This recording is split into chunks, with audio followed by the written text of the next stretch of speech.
Hey, what's going on? You know who it is. You know what it is. All right, you guys, peep game. All right, man. Well, it appears that it hasn't been made official, but it appears that Chris Webber finally gets into the Hall of Fame. It appears that he will join the likes of more than likely Paul Pierce, Chris Bosh, and Ben Wallace, who, by the way, congratulations to Ben Wallace. I'm probably going to do a solo video about Ben Wallace.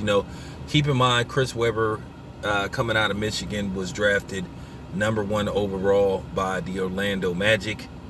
We already didn't had a conversation about that draft. Somehow, some way, the Orlando Magic ended up with the number 1 overall draft pick 2 years straight. But nevertheless, that's neither here or there.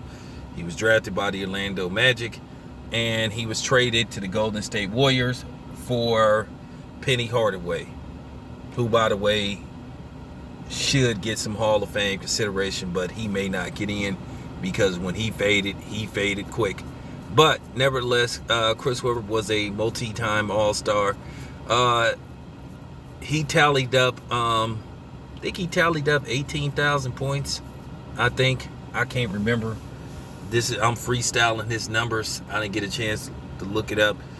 But everybody mostly remember Chris Webber from playing in that epic series versus the Los Angeles Lakers, I think back in 2001, in which the Lakers ended up winning that series in 7 games, if I'm not mistaken, 7 or 6.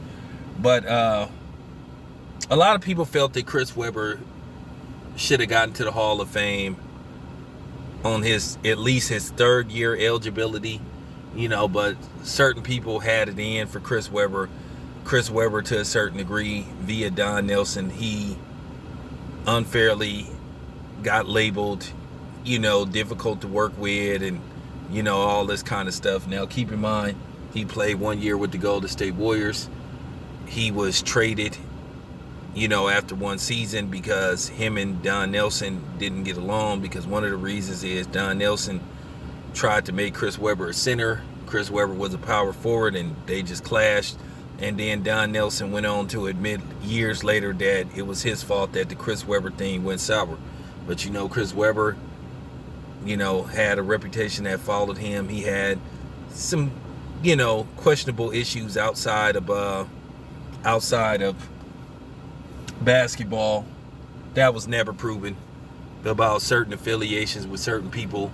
But Chris Webber, to me, I thought he should have got in years ago, but he finally gets in after his 8th year of eligibility.